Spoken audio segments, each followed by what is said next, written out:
Bismillahirrahmanirrahim. Assalamualaikum warahmatullahi wabarakatuh.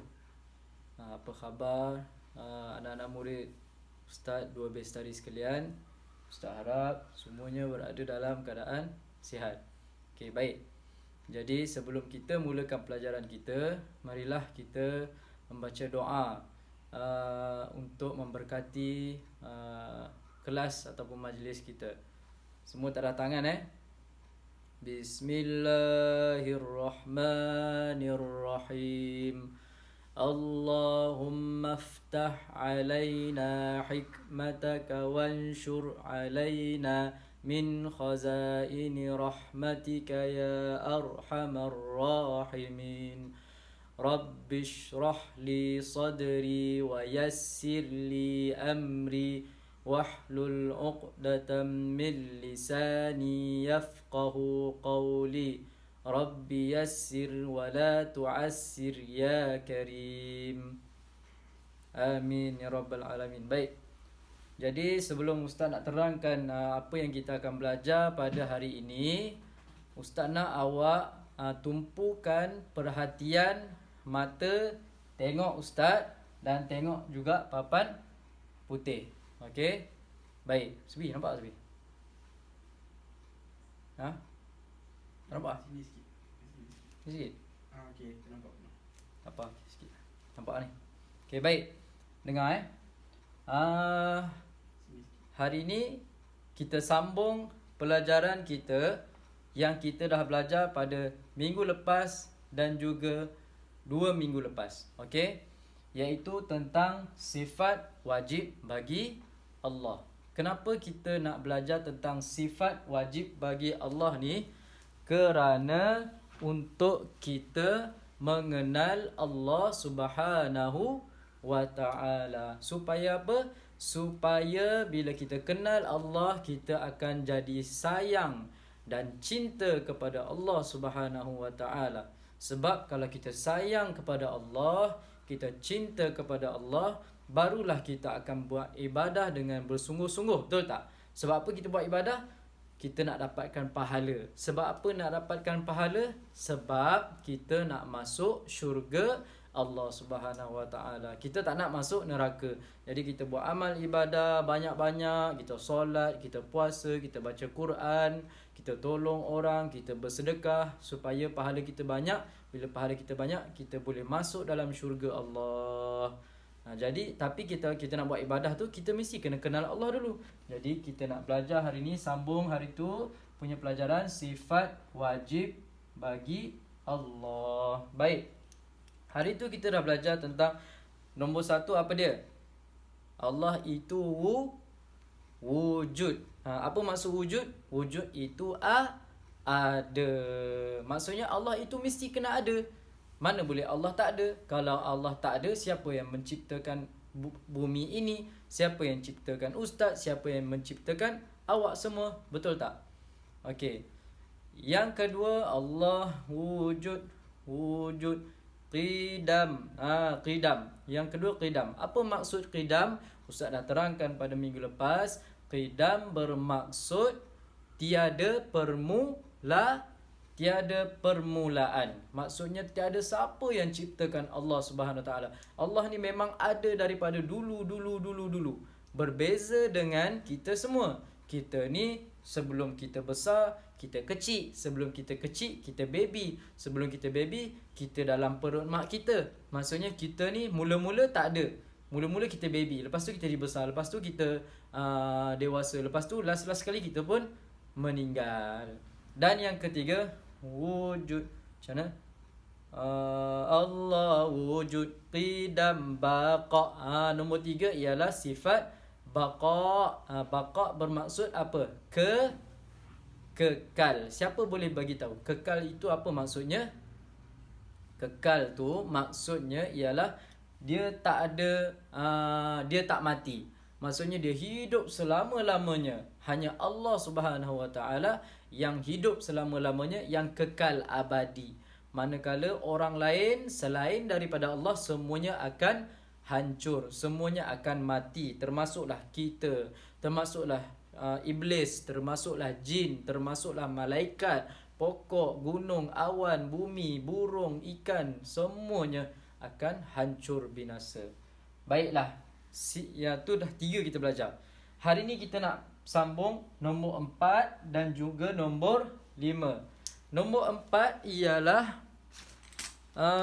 mukhalafatuhu lil hawadithi. Ustaz buku baris mukhalafatuhu lil hawadithi. Sebut mukhalafatuhu lil hawadithi. Mukhalafatuhu lil hawadithi bermaksud berlawanan Allah dengan baharu. Apa maksudnya? Maksudnya ialah Allah ni tak sama dengan makhluk. Maksudnya apa? Mukhalafatuhu lil hawadithi. Ni terjemahan dia. Berlawanan Allah, ikut. Berlawanan Allah dengan baharu. Maksudnya Allah ni tak sama langsung dengan makhluk. Allah tak sama dari semua benda. Yang pertama dari segi diri Allah. Macam kita ni ada tangan, ada kaki, ada mulut, ada mata. Allah Subhanahu Wa Taala tak akan sama. Allah ada mata juga ke ustaz? Tak ada, Allah tak ada mata. Allah ada hidung ke ustaz macam kita? Tak ada, Allah tak ada hidung. Allah ada tangan ke ustaz macam kita? Tangan Allah ada berapa? Tak ada, Allah tak ada tangan. Habis tu, kalau Allah tak ada tangan, macam mana Allah nak buat kerja? Allah tidak memerlukan tangan untuk buat kerja. Allah ada kuasa. Kuasa Allah sangat hebat. Maka Allah tidak sama langsung dengan orang lain. Faham? Okay. Allah, lepas tu kita mendengar. Tetapi kita mendengar macam mana? Kita mendengar, kita boleh dengar orang bercakap, dengar burung berkicauan, dengar bunyi angin. Tapi kita tak boleh dengar bunyi semut bercakap. Tak boleh. Kita tak boleh dengar bunyi kuman bercakap. Tak boleh. Tetapi kita tak boleh dengar apa yang orang bercakap dalam hati. Contohnya awak cakap dalam hati, ustaz ni baiklah, macam tu contohnya kan. Ustaz tak tahu awak cakap dalam hati macam mana. Tapi bila dengan Allah Subhanahu Wa Taala, Allah boleh dengar semua orang cakap dalam hati. Sebab tu kita dalam hati kita kena jaga. Kita tak boleh kata, orang tu hitam lah, gemuk lah. Kita tak cakap dekat mulut, tapi cakap dekat hati. Tapi Allah Subhanahu Wa Taala maha mendengar. Itu bezanya. Itu tak sama Allah dengan kita. Maksudnya Allah ni lain sangat. Semua orang tak boleh nak bayangkan Allah itu macam mana. Tetapi dia boleh belajar, dia boleh kenal Allah itu berkuasa, Allah itu pemurah, Allah itu penyayang. Tapi tak sama dengan kita semua. Okey, itu maksudnya mukhalafatuhu lil hawadithi. Maksudnya Allah itu tak sama dengan makhluk. Okey. Faham? Baik. Yang keempat, mukhalafatuhu lil hawadithi. Ulang balik. Mukhalafatuhu lil hawadithi. Berlawanan Allah dengan baharu. Baik, kita pergi ke sifat yang nombor berapa sekarang ni? Nombor 5. Sifat yang nombor 5. Ustaz tak bari dulu. Qiyamuhu binafsihi. Okey. Qiyamuhu binafsihi. Cuba sebut. Qiyamuhu binafsihi. Qiyamuhu binafsihi. Maksudnya Allah berdiri dengan sendirinya. Apa maksudnya? Allah berdiri dengan sendirinya. Ulang balik. Qiyamuhu binafsihi. Qiyamuhu binafsihi. Allah berdiri dengan sendirinya. Okay, sifat nombor 5 ialah qiyamuhu binafsihi. Maksudnya terjemahan dia ialah Allah berdiri dengan sendirinya. Apa maksudnya? Maksudnya ialah Allah ini tidak memerlukan bantuan orang lain. Bukan maksudnya Allah berdiri macam kita berdiri. Maksudnya ialah Allah tidak memerlukan bantuan orang lain. Macam kita, Allah tak sama dengan kita. Kita ni perlukan bantuan. Contohnya kita nak berdiri, kita kena ada kaki, betul tak? Kalau tak ada kaki, boleh tak kita berdiri? Tak boleh. Kita kena pegang benda baru kita boleh tarik, baru kita boleh berdiri. Contohnya kita nak makan. Kita nak makan, kita perlukan tangan untuk kita makan. Kita makan nasi, kita makan. Kan? Kalau tak boleh guna tangan, kita guna sudu, kita guna garpu, kita guna chopstick macam orang Cina tu. Lagi, kalau kita nak contohnya nak masak nasi, kita kena ada api, kena ada dapur gas, kena ada periuk, kena ada air, barulah kena ada beras, barulah boleh masak nasi. Maksudnya kita ni perlukan bantuan, betul tak? Boleh tak kita dengan sendirinya tiba-tiba kita rasa lapar nak makan nasi, tiba-tiba kita cipta satu nasi tu memang dah siap, ada dah panas, dah siap masak dah. Boleh tak macam tu? Tak boleh.